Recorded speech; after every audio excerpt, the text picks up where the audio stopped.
जैसे जैसे विज्ञान का विकास हुआ है, हम इंसानों ने अपने कदम अंतरिक्ष की ओर बढ़ाए हैं। कई दशकों की मेहनत के बाद हमारी मानव सभ्यता इंसानों को अंतरिक्ष में भेजने में सफल हुई है और आज के समय में पृथ्वी से कई लोग ऐसे हैं जो कि अंतरिक्ष की यात्रा कर चुके हैं। लेकिन अंतरिक्ष यात्रा एक बहुत ही रिस्की काम होता है। यहाँ पर अगर किसी अंतरिक्ष यात्री की किसी दुर्घटना के कारण मौत होती है तो उसकी डेड बॉडी भी नहीं मिल पाती। अंतरिक्ष में किसी व्यक्ति की मौत होना एक बहुत भयानक घटना होती है। अब तक नासा के 14 एस्ट्रोनॉट समेत कुल 18 लोग ऐसे हैं जो ऐसी भयानक घटना का शिकार हो चुके हैं, अर्थात उनकी अंतरिक्ष में मृत्यु हो चुकी है।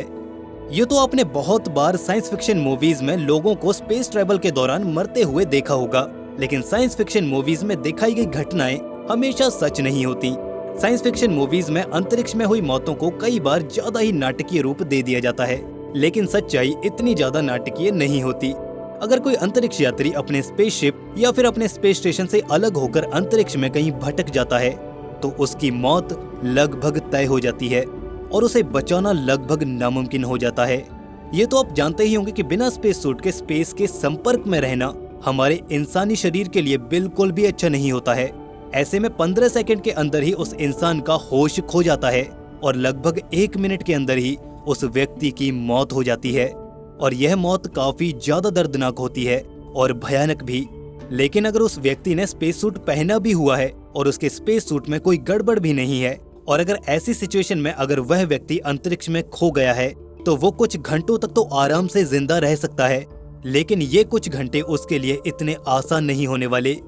सबसे पहली बात तो ये कि अंतरिक्ष एकदम खाली होता है, पूरा वैक्यूम, मतलब अंतरिक्ष की डेंसिटी न के बराबर होती है।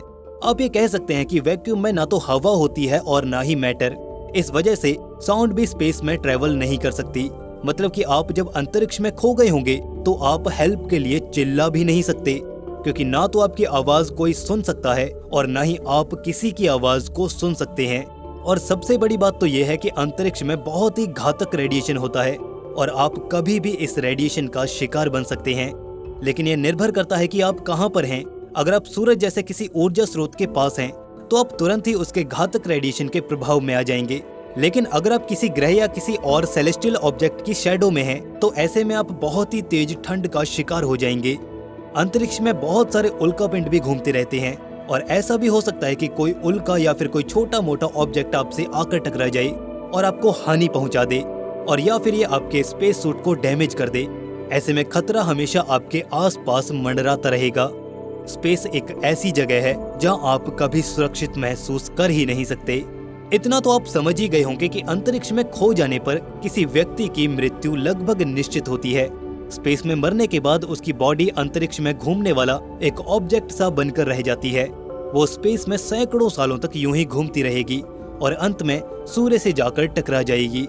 लेकिन लाशों के ऐसे अंतरिक्ष में तैरते रहने का वो मंजर कितना भयानक होगा, सोचकर ही डर लगता है। ये तो बात हुई दुर्घटना की, लेकिन चलिए मान लीजिए कि अंतरिक्ष में किसी अंतरिक्ष यात्री के साथ कोई दुर्घटना नहीं हुई है, बल्कि किसी प्राकृतिक कारण की वजह से उसकी मौत हो जाती है। तो ऐसे में उसकी बॉडी के साथ क्या किया जाएगा? हालांकि किसी स्पेस मिशन के दौरान किसी की प्राकृतिक मौत होने के बहुत कम चांसेस होते हैं, क्योंकि मिशन से पहले अंतरिक्ष यात्रियों को लगभग हर परिस्थिति के लिए तैयार किया जाता है। लेकिन आने वाले समय में अंतरिक्ष विज्ञान बहुत ही ज्यादा तरक्की करने वाला है। भविष्य में जब इंसान मंगल ग्रह की ओर बढ़ेगा, सुदूर अंतरिक्ष में यात्रा शुरू करेगा, वो यात्राएं सालों साल की होंगी। तो ऐसे में अगर किसी व्यक्ति की मौत अंतरिक्ष में हो जाती है तो उसके साथ क्या किया जाएगा? भविष्य की बात हम थोड़ी देर में करेंगे, लेकिन अगर हम आज की बात करें तो आज के समय में इंटरनेशनल स्पेस स्टेशन में अगर किसी व्यक्ति की मौत हो जाती है तो उसकी डेड बॉडी के साथ क्या किया जाएगा, इसको लेकर कोई स्पष्ट पॉलिसी नहीं है। कैनेडियन अंतरिक्ष यात्री क्रिस हेडफील्ड के अनुसार अगर कुछ ऐसा होता भी है तो स्पेस स्टेशन के कमांडर ये डिसीजन लेते हैं कि उस वक्त क्या किया जाए। ऐसी सिचुएशन में डेड बॉडी को स्पेस स्टेशन में रखना बिल्कुल भी उचित नहीं होगा, और अगर उसकी बॉडी को वापस धरती पर लाया जाए तो यह भी आसान नहीं होगा। असल में देखा जाए तो नासा की किसी ऐसी घटना को लेकर कोई ऑफिशियल पॉलिसी नहीं है। अंतरिक्ष में 213 दिन तक रहने वाले एक अमेरिकी एस्ट्रोनॉट टेरी विट्स, जिन्होंने काफी समय तक ISS में काम किया है, जब उनसे ये पूछा गया कि ISS में मरने वाले लोगों की डेड बॉडीज के साथ नासा क्या करता है, तो उनका जवाब ये था, I did quite a bit of medical training to save people, but not for this. अर्थात उनको लोगों को बचाने की ट्रेनिंग तो मिली है, लेकिन अगर कोई मर जाए तो उसकी डेड बॉडी को किस तरह से हैंडल करना है, इसकी कोई भी ट्रेनिंग उनको नहीं दी गई। जैसा कि हमने आपको बताया कि आने वाला समय स्पेस ट्रेवल का होने वाला है, जहां पर अंतरिक्ष यात्री सुदूर अंतरिक्ष की यात्रा भी करना शुरू करेंगे। और अगर ऐसे में किसी अंतरिक्ष यात्री की डेथ हो जाती है तो उसकी डेड बॉडी के साथ क्या करना है, इसके लिए कोई अच्छा तरीका हम इंसानों के पास होना चाहिए। वैसे इसके लिए अभी तक कोई रूल्स और रेगुलेशंस नहीं हैं। इसके लिए मुख्य रूप से 3 संभावनाएं हो सकती हैं। नंबर 1, सबसे पहली जो संभावना होगी वो ये कि डेड बॉडी को पृथ्वी पर वापस लेकर आया जाए, लेकिन इसमें काफी ज्यादा समय लग सकता है और कोई भी डेड बॉडी ज्यादा समय तक सही सलामत नहीं रह सकती। इंसान की मृत्यु के बाद से ही उसकी डेड बॉडी खराब होना शुरू हो जाती है, तो अगर हमें उसे धरती पर वापस लाना है तो हमें यह ध्यान रखना होगा कि उसकी डेड बॉडी को काफी समय तक सुरक्षित रखा जाए।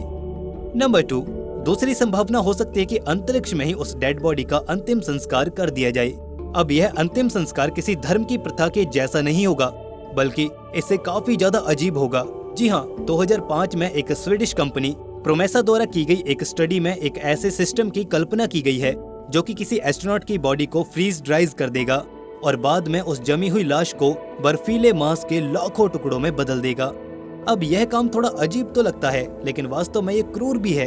लेकिन भविष्य में स्पेस ट्रेवल के दौरान किसी की डेड बॉडी का अंतिम संस्कार करने के लिए ये एक अच्छा साइंटिफिक तरीका हो सकता है और यह आइडिया उनके लिए ज्यादा फैसिनेटिंग है जो मरने के बाद इसी अंतरिक्ष में बिखर जाना चाहते हैं। हम इंसानों की इच्छाएं भी कितनी अजीब होती हैं ना। नंबर 3, किसी एस्ट्रोनॉट की डेड बॉडी से डील करने का तीसरा तरीका ये हो सकता है कि हम किसी दूसरे ग्रह पर जाकर उसकी डेड बॉडी का अंतिम संस्कार कर दें। अगर हम उसे जलाकर उस बॉडी का अंतिम संस्कार करना चाहें तो शायद ये पॉसिबल नहीं होगा, क्योंकि शरीर को जलाने के लिए वहाँ पर ऑक्सीजन चाहिए होगी, जो कि ज्यादातर ग्रहों पर मिलना काफी मुश्किल होता है। हमारे पड़ोसी ग्रह मंगल पर तो ये नामुमकिन है। तो ऐसे में हमारे पास दूसरा ऑप्शन है कि हम उस डेड बॉडी को दफन कर दें। दूसरे ग्रह पर किसी डेड बॉडी को दफन करना ये बहुत ही ज्यादा काल्पनिक सा लगता है, क्योंकि निकट भविष्य में तो इंसानों का किसी दूसरे ग्रह पर जाना संभव नहीं है। लेकिन आने वाले समय में जब इंसान मंगल ग्रह पर कॉलोनी बनाना शुरू कर देगा तो अंतरिक्ष में मरी हुई डेड बॉडीज को मंगल ग्रह पर ही दफनाने का कार्य किया जा सकता है। आपने इंटरस्टेलर मूवी में देखा तो होगा कि किस तरह से एस्ट्रोनॉट्स सालों तक एक व्यक्ति को जीवित रखने के लिए एक मशीन में रखकर लंबे समय के लिए सुला देते हैं, जिसे हम हाइबरनेशन कहते हैं। और जब सालों बाद वह लौटते हैं तो वो इंसान उन्हें जीवित मिलता है। सुनने में तो बहुत ही ज्यादा साइंस फिक्शन लगता है, लेकिन शायद आने वाले भविष्य में कभी हम इस तरह की कोई तकनीक विकसित कर पाएं जिससे कि हम लंबे स्पेस ट्रेवल के दौरान किसी इंसान को मरने से बचा पाएंगे और उसको सैकड़ों सालों तक जीवित भी रख पाएंगे। एक तरह से हम उस इंसान को अमर बना देंगे। तो दोस्तों, इस वीडियो में हमने जाना कि अगर कोई व्यक्ति अंतरिक्ष में किसी दुर्घटना का शिकार होकर मर जाता है तो उसकी बॉडी के साथ क्या होगा। साथ ही हमने यह भी जाना कि अगर किसी व्यक्ति की अंतरिक्ष में नेचुरल डेथ होती है तो उसका अंतिम संस्कार किस तरह से किया जा सकता है।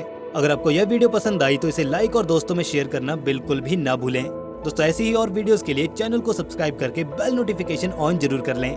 मिलते हैं ऐसे ही एक नए इन्फॉर्मेटिव वीडियो के साथ। तब तक के लिए स्टे क्यूरियस, बी हैप्पी। नमस्कार।